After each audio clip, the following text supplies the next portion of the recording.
একটা জায়গা হরিনাম হচ্ছে না, সেটা হলো শুভ বিবাহ। তাই আমি মানত করেছি আমার ছেলে 30 কিলোমিটার হেঁটে বিয়ে করতে যাবে, সঙ্গে যাবে হরিনাম।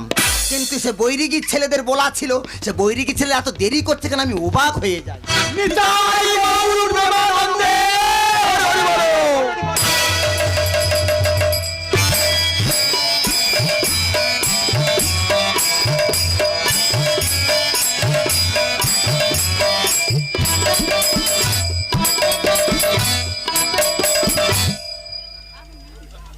এটা কি হলো বাবা?